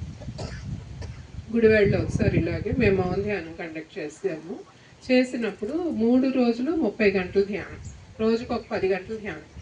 అంటే వచ్చిన సాధకులు అందరూ అంటే టైంకి ఫుడ్ పెడతాం, మిగతా టైం అంతా ధ్యానం చేస్తాం, కొంచెం గ్యాప్స్ ఇచ్చేసి.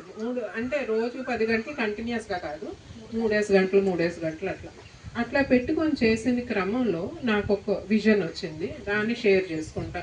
ఎందుకంటే మన ఏం జరుగుతుంది అన్నది కూడా మీకు అర్థం కావాలి కనుక నేను ఇవన్నీ షేర్ చేసుకునే ప్రయత్నం చేస్తున్నాను. ఆ రోజు మేము అక్కడ ఉండి తిప్పి 30 మంది లేము.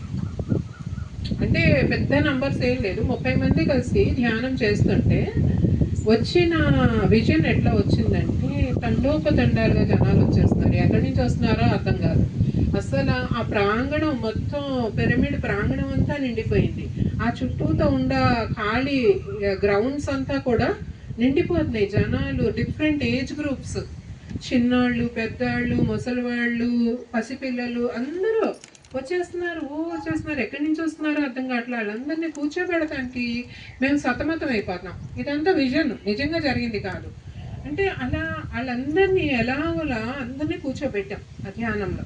కూర్చోబెట్టినాక అటు పక్కకి చూస్తే చేలు ఉంటాయి. ఆ చుట్టుపక్కలన్నీ చేలే. ఆ చేలల్లో చూస్తే ఏం కనిపిస్తున్నాయి? పెద్ద పెద్ద కొండలు కనపడుతున్నాయి. ఆ కొండ చర్యలు విరిగిపోయి వరదలాగా మొత్తం అంతా కొట్టుకొచ్చేస్తుంది ఇటువైపుకి. కొట్టుకొచ్చేస్తుంటే ఆ కొట్టుకొచ్చిన వాళ్ళల్లో ఈ జనాలందరూ వచ్చినట్టు కనిపించింది. ఏంటిది, దీనికి అర్థం ఏంటి అని అర్థం చేసుకోవటానికి కొంచెం టైం పట్టింది. అప్పుడు గుర్తొచ్చింది, అంతకు ముందు రోజు 2 రోజుల ముందు వార్తలు చూసాం.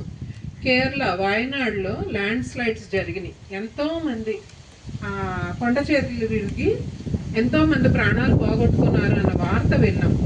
అప్పుడు అర్థమైంది, ఇక్కడ మనం ఏదైతే మౌన ధ్యానం చేస్తున్నామో ఇక్కడ ఫామ్ అయ్యే ఎనర్జీ కోసం అక్కడెక్కడో కేరళ దగ్గర చనిపోయిన ఆత్మలన్నీ కూడా ఇక్కడికి వచ్చేసినాయి ఎనర్జీ కోసం. అంటే మనం చేసే వర్క్ ఎలాంటిది అన్నది మనకు అర్థం కావాలి. ఒక సామూహిక ధ్యానం చేస్తే అది మనం ఒక్కళ్ళమే కాదు పొందేది. దాని నుంచి ఒక సిస్టమ్ బిల్డ్ అయినప్పుడు, ఎనర్జీ సిస్టమ్ బిల్డ్ అయినప్పుడు ఎన్నో గతి తప్పిపోయిన ఆత్మలకి మనం ఆట వేస్తామండి. ఎంతో మందికి మనం దారి చూపించిన అవుతాం. ఇంతకంటే మించిన సేవ ఏదైనా ఉందా అండి మనం చేస్తానికి? మనమందరూ మనకి తెలియకుండానే, మనం తెలిసి చేస్తే మనకు అందరికీ కొమ్ములు వచ్చేస్తాయిలేండి.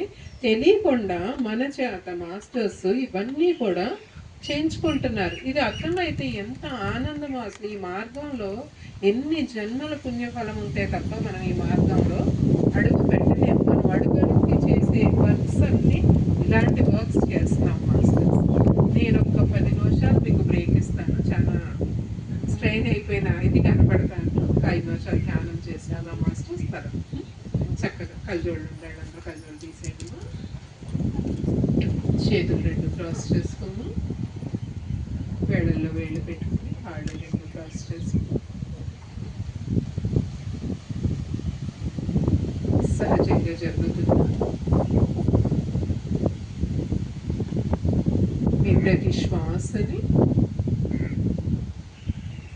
పూర్తి ఎరుకతో గమనించండి మాస్టర్స్.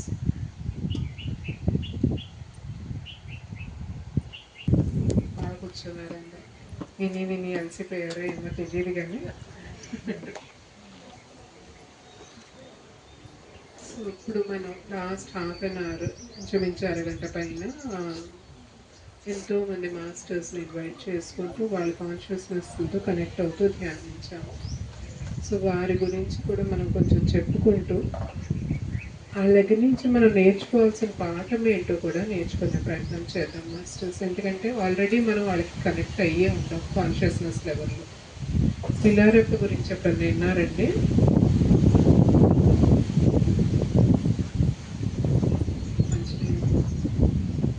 పిల్లారెప్ప అన్న ఒక యోగి గురించి ఎప్పుడన్నా విన్నారు? కొంతమందికి పరిచయం ఉంది, బట్ ఎవరికైతే పరిచయం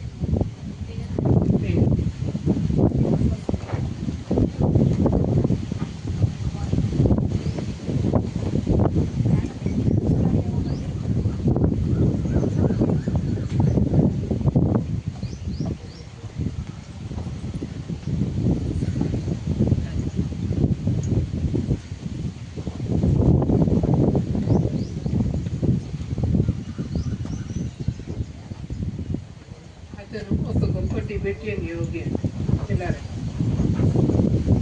ఇదే మూడ్లో ఉంటారా? డ్యాన్స్ భోజనాల మూడ్లోకి వెళ్ళిపోతున్నారు అప్పుడే.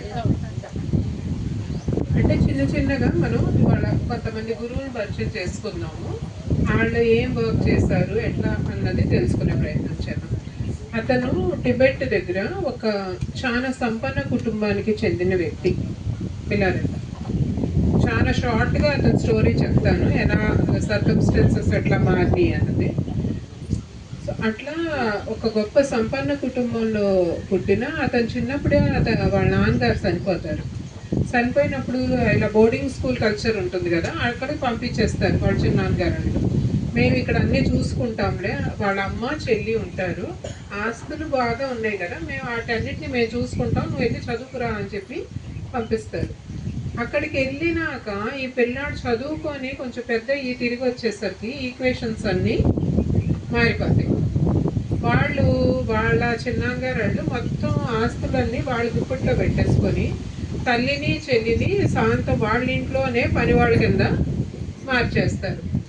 అతను అక్కడి నుంచి వచ్చేసరికి ఇవన్నీ చూసేసరికి చాలా బాధ పరిస్థితి. సో ఎదుర్కొనే అంత శక్తి లేదు, వాళ్ళని ఎట్లా ఎదుర్కోవాలో అర్థం కాదు.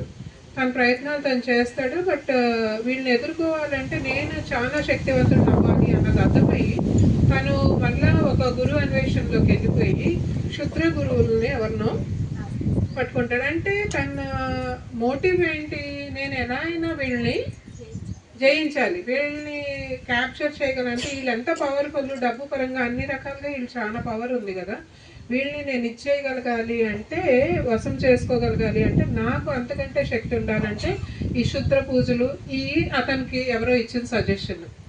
ఇతను వెళ్ళిపోయి గురువు దగ్గర ఎంతో చిత్తశుద్ధితో ఆ క్షుద్ర విద్యలన్నీ కూడా నేర్చుకొని ఆ తర్వాత అతను ఇక్కడికి వచ్చినప్పుడు తను నేర్చుకున్న క్షుద్ర విద్యను ప్రయోగించి వాళ్ళ చిన్నాన్న వాళ్ళ కుటుంబమే కాకుండా ఆ సమయంలో ఎవరు కూడా వాళ్ళ అమ్మని వాళ్ళ అక్కని ఆదరించలేదని చెప్పి దాదాపు ఆ విద్య యొక్క ప్రయోగం ఆ ఊరు మొత్తం మీద కూడా చేసేస్తాడు. అంటే ఎలా ఉంటుందో చూడండి, కరెక్ట్ డైరెక్షన్ లేకపోతే జ్ఞానం అది వినాశనానికి కూడా దారి తీస్తుంది అని మనకి చాలా ఉదాహరణలు ఉంటాయి. దాంట్లో ఇది కూడా ఒకటి. అలా చేస్తాడు. అలా చేసినాక తను ఏ లక్ష్యం అయితే అనుకున్నాడు, వాళ్ళ అమ్మ కోసం వాళ్ళ చెల్లి కోసమే కదా బాధ, వాళ్ళని కూడా తను కోల్పోతాడు అనమాట. తిరిగి వచ్చేసరికి ఆ కోపంతోనే వాళ్ళందరినీ కూడా నాశనం చేస్తాడు. ఒక స్థితికి వచ్చేసినాక ఎట్లా ఉంటుందంటే ఇంకేమి లేదు, ఊరు లేదు, ఎవరు లేరు, తనకి జీవించే మోటివ్ ఏమి కనపడదు, ఇంకా దేనికోసం లక్ష్యం ఏం లేదు, ఇంటి కోసం జీవించాలి కూడా అర్థం కాని ఆ పరిస్థితుల్లో తను ఒక మార్పు అని చెప్పి గురువుని ఆశ్రయిస్తాడు. అతను చాలా సాత్వికుడు, ఏమండు ఇతను ఇన్ని క్రూరంగా ఇన్ని చేశాడు కదా, అయినా ఒక మాట కూడా తీసుకుంటాడు. తను శరణంలోకి తీసుకొని తను నేర్పడానికి, అంటే తన కింద చాలా మంది శిష్యులు ఉంటారు, వాళ్ళందరికీ ఏదో ఒకటి బోధిస్తూ ఉంటాడు ఆయన. మిలారెపాక్ మాత్రం రోజు ఏదో ఒక పని చెప్తూనే ఉంటాడు. ఎందుకంటే ఎక్కడైతే బోధనలు జరుగుతాయో ఉంటే అక్కడ దగ్గరికి రానివ్వకుండా కొంచెం దూరంగానే ఉండే, అంటే బట్టలు ఉతకడం కానీ ఇంకో పని కానీ చేసుకుంటూ ఆ దగ్గరికి రానివ్వడు. ఆ గురువు బోధనలు ఏమి వినే అవకాశం ఇవ్వడు. నేను అనుకుంటాడు, నేను కొత్త కదా, నేను ఇంకొంచెం సీనియారిటీ నాకు పెరిగితే అప్పుడు నాకు ఇవన్నీ అందుతాయేమోలే అని చెప్పి అలా కంటిన్యూ అవుతాడు. పాపం ఓర్పుగానే చేయగా చూస్తాడు. తనకి చాలా సంవత్సరాలు గడిచిపోతున్నాయి, కానీ ఆ గురువు ప్రవర్తనలో మార్పు ఏమి రావట్లే, ఎక్కడ సంద అనేది ఇవ్వట్ల. కొన్నాళ్ళు సహనం ఉంటుంది ఎవరికైనా, ఆ తర్వాత తట్టుకోలేక గురుపత్ని దగ్గరికి వెళ్ళి చెప్తాడు. ఆమె గమనిస్తుంది, ఆమెకి లోపల బాధే, భర్త ఎందుకు ఇలా ప్రవర్తిస్తున్నాడో ఆమెకి అర్థం కాదు, ప్రశ్నించేంత ధైర్యం కూడా లేదు. సో ఒకరోజు ఇద్దరు కూడా ధైర్యం చేసి అడుగుతారు, ఏంటిది, ఎందుకు ఇలా ఇతని పట్ల నువ్వు ఎందుకంత కఠినత్వంగా ఉంటున్నావు, మిగతా వాళ్ళు ఎవరు ఎలా చేసినా వాళ్ళని కొంచెం లైట్గా తీసేస్తున్నావు, ఇతనికి ఎందుకు ఇంత పరీక్ష అని అడుగుతారు. దానికి సమాధానం ఉండదు. అతను ఎన్నో కష్టాలకి గురైనాక లాస్ట్లో ఒక ఛాన్స్ ఏమిస్తాడంటే, నాకు ఒక ఇల్లు కట్టిపెట్టు అని చెప్పి అడుగుతాడు గురువు. పిల్లలకు చాలా కష్టపడి గురువు కోసం కడుతున్నాను కదా అని చెప్పి ఎంతో ఇష్టంగా ఎంతో బాగా ఒక భవనాన్ని నిర్మిస్తాడు. నిర్మించి ఇంకే ఆనందం, ఇప్పుడు నా గురువు కోరుకుంటే నేను చేసేసా కనుక నెక్స్ట్ నాకు ఆయన నేర్పిస్తాడు, ఆ జ్ఞానం ఇస్తాడు అని చెప్పి ఆనందంతో ఆ గురువుని తీసుకెళ్ళి ఆ ఇంటి దగ్గరే చూపిస్తాడు. ఇదిగోండి గురుగారు మీకోసం నేను కట్టిన భవనం అని. ఆయన భవనం అంతా చూసి ఎక్కడో ఒక చిన్న లోపం చూపించి ఇది మొత్తం పగలగొట్టి అంటే పాపం మన రియాక్షన్స్ డిఫరెంట్గా ఉంటాయి. అమ్మో అంత ఇల్లు కట్టేస్తే పగలగొట్టేమన్నాడు ఆయన అని. ఇతను పాపం మిలారెప్ప ఏం అండవు. పాపం నేనే సరిగ్గా కట్టలేదు కదా, సరే ఇంకో ఇల్లు కడదాము అని చెప్పి తర్వాత మళ్ళీ ఆ భవనం అంతా పగలగొట్టేస్తారు, ఇల్లంతా పగలగొట్టేసి మళ్ళీ కొత్త ఇల్లుని నిర్మిస్తాడనమాట. నిర్మించినాక మళ్ళీ తీసుకెళ్తాడు.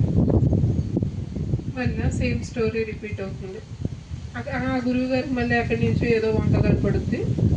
ఇది సరిగ్గా లేదు, నేను ఉంటాను, దీన్ని పగలగొట్టేయాలంటే మళ్ళా కట్టేసేయంటే. సో ఈ ప్రాసెస్ ఏదైతే ఉందో ఇతన్ని ఇల్లు నిర్మించమంటాం, ఇతను కడతాడు. చక్కగా మొత్తం తయారైనాక గురువు గారి దగ్గరికి గురువుని రమ్మనమంటే ఆయన ఇది బాగాలేదు అంటాం, దాన్ని పగలగొడతాం, మళ్ళా కడతాం. దగ్గర 33 సార్లు ఈ ప్రాసెస్ అంతా జరుగుతుంది. మనమైతే మన పొజిషన్ ఏంటంటే అట్లాంటి గురువు మనకి తగ్గితే ఈ గురువు గోదాండం మన గోదాండం మనం వెళ్ళిపోయి ఎక్కడ చోట ఏదో ఒకటి చూసుకున్నాము, ఇవన్నీ మనం చేయలేము అనుకున్నాను. కానీ పాపం మిలారెప్ప అలా కాదు, చాలా సిన్సియర్గానే అతని ప్రయత్నం మాత్రం చేస్తాడు. చేసినాక లాస్ట్కి వచ్చేసరికి నిజంగానే ఇంకా ఎన్నో ఉంటాయండి ఆయన జీవితంలో. అసలు ఎన్ని పరీక్షలు ఎదుర్కొంటాడో లాస్ట్కి ఇంకా ఇంతకంటే ఇంకెవరు ఎదుర్కోలేరు, తట్టుకోలేరు అన్న స్థితిలో అప్పుడు వాళ్ళ గురువు గారు అతనికి కావాల్సిన జ్ఞానాన్ని అందిస్తారు. దాని వెనక కారణం పాపం గురుపతిని అడగకుండా ఉండలేకపోతుంది. ఎందుకు మీరంతా అసలు ఎన్ని సంవత్సరాలు తను మీ దగ్గరే అడ్డుపెట్టుకొని జ్ఞానమే ఇవ్వాలి. మిగతా వాళ్ళందరూ నేర్చేసుకుంటున్నారు, వెళ్ళిపోతున్నారు, వాళ్ళు ఎదిగిపోతున్నారు. ఇతన్నేమో అట్లాగా అడ్డుపెట్టారు. ఆ తర్వాత మళ్ళీ ఇదో కొత్త పరీక్ష, ఇల్లు కట్టమంటాం పడేయమంటాం. ఎందుకు చేస్తున్నారు అన్నదానికి అడిగితే అంటే మనకు అర్థం అవ్వాల్సిన విషయం ఏంటంటే ఒక గురువు చేసే ప్రతి చర్య వెనకమాల ఏదో కారణం లేకుండా ఉండదు.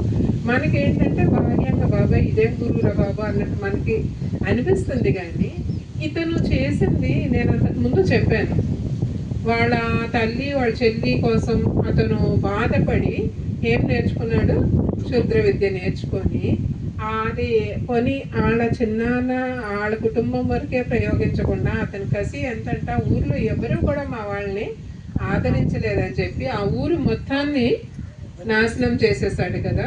మరి అంత పాపపు రాసి ఇతనిలో ఉన్నప్పుడు అదంతా కరగాలి అంటే ఆ కర్మ ప్రక్షాళనలో భాగంగా ఈ గురువు అంటే నువ్వు చేసావు కనుక ఇలా నువ్వు చేస్తే నీ పాపం ఇది ప్రక్షాళన అవుతుంది అని చెప్పకుండా సైలెంట్గా తను చేయాల్సిందంతా చేయించుతూ అతని పాపం మొత్తం ప్రక్షాళన చేయించుతూ ఎప్పుడైతే ఇతనికి అర్హత వస్తుందో జ్ఞానం అందుకునే అర్హత అప్పుడే ఆ జ్ఞానాన్ని అందించాడు. అంటే ఒక గురువు దగ్గర నుంచి మనం జ్ఞానం అందుకునే అర్హత కూడా మనకి ఉండాలి మాస్టర్స్. గురువు చేసే పనుల్ని మనం ప్రశ్నించకూడదు అన్నది కూడా మనకి అర్థమవుతుంది. మొన్న పత్రిక సినిమా చూసినప్పుడు చూసారా, టపా టపా టపా టపా కొడుతున్నారు. ఆయన నిజంగానే అలా కొట్టేవారు. మరి ఎంతమంది మీద చూసారో తెలీదు. నాకు కూడా నేను కామెంట్ చేసేదాన్ని వాళ్ళు ఎక్కడో కూర్చొని. అది కూడా చెప్పుకోవాలి మళ్ళీ బిందాసు. ఎందుకంటే ఇప్పుడు ఏదో స్టేజ్లోకి మాట్లాడతాం కాదు. అప్పుడు కొడుతుంటే బాబా ఈయనేం గురువురా బాబా అట్ట కొట్టేస్తాడు ఈయన అనిపించేది. అంటే ఆయనకి ఎవరన్నా కాదు, మరి అది కూడా సెలెక్టెడ్ ఏమో. అవతల వాళ్ళల్లో ఏమన్నా తప్పు కనిపిస్తే మనం అనుకున్నాం కదా, పత్రి సార్ చూస్తే మన కళ్ళ వరకే కాదు, మన కళ్ళ లోతుల్లోకి వెళ్ళి మన ఆత్మని టచ్ చేసేది. ఆ ఆత్మ ఇన్ని జన్మల నుంచి ఏమేం చేసి వచ్చిందో ఆయనకి తెలుసు. మనకు తెలియదు మనం ఏం చేసి వచ్చామన్నది, ఆయనకి అన్నీ తెలుసు. కానీ మన ఆత్మ యొక్క ఎదుగుదలలో అది అడ్డుపడుతుంది అని ఆయనకు అనిపిస్తే దాన్ని కొట్టేవారు. అడ్డుపడే ఆ తత్వం ఏదైతే ఉందో దాన్ని కొడితే అది తొలగింపబడేది. అది ఎప్పుడైతే తొలగించబడేదో ఈ సాధకుడు తన ఆత్మ ప్రయాణంలో ఫాస్ట్గా ఎదిగాడు. ఎంతమంది ఉండారో మన సొసైటీలో ఇప్పుడు సీనియర్ మాస్టర్స్ ఎవరైతే ఉండారో అందరూ కూడా ప్రతి ఒక్కళ్ళు ఇంచుమించు ఆయన చేతిలో మంచిగా తిన్నాళ్ళే. అందుకే వాళ్ళందరూ కూడా ఆ స్థితికి ఎదిగారు. ఎందుకంటే లేకపోతే వాళ్ళు ఆ స్థితికి ఎదగడానికి వాళ్ళకి ఇంకా ఎన్నో సంవత్సరాలు పట్టేదేమో. ఆయన ఆ లోపల ఉన్న బ్లాక్స్ అని ఎప్పుడైతే క్లియర్ చేశారో వాళ్ళ పాత్ క్లియర్ అయిపోయింది, టకటగా ఎదిగేశారు. ఇప్పుడు వాళ్ళందరూ బాటలు వేశారు, మనదే ఉంది కేక్ వాక్ నడుస్తున్నాం.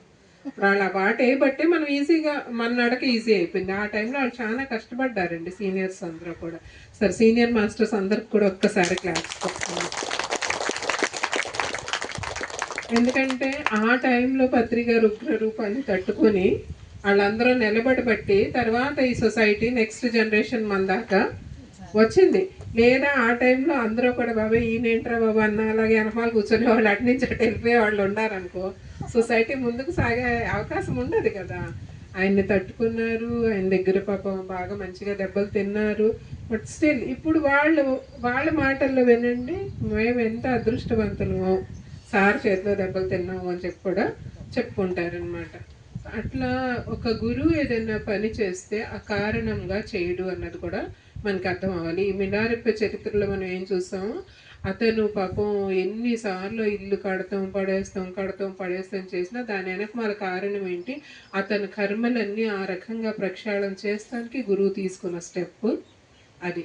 ఇప్పుడు అట్లా ఒక గురు మార్గంలోకి వచ్చినప్పుడు మనకు తెలియకుండానే మన కర్మలు కొంతవరకు తొలగించబడతాయి. కర్మ తొలగించబడే దాని గురించి అది కూడా మనం ఏయో అడ్డమైన కర్మలన్నీ చేసేసి గురుగారు కాళ్ళు పట్టుకోగానే ఏమీ కడగబడవండి. ఎవరు చేసిన కర్మ వారు అనుభవించక తప్పదు. బట్ గురు మార్గంలో జ్ఞానం అందుతుంది కనుక జ్ఞానాగ్ని కర్మ దగ్గర ఏదంటే మనకి ఏ కర్మనైతే చేస్తున్నామో దాని పట్ల మనకి జ్ఞానం ఎప్పుడైతే వస్తుందో ఆ కర్మ యొక్క రిజల్ట్ వచ్చినప్పుడు బాధలు ఉండవు. అర్థమవుతుంది క్లియర్గా, ఇది నేను చేసిందే నా దగ్గరికి వచ్చింది. జనరల్ కంప్లైంట్ ఎక్కడ ఉంటుందండి, నేను ఎంత మంచిదాన్ను, నాకు ఎందుకు ఇన్ని కష్టాలు, అవునా కదా. మన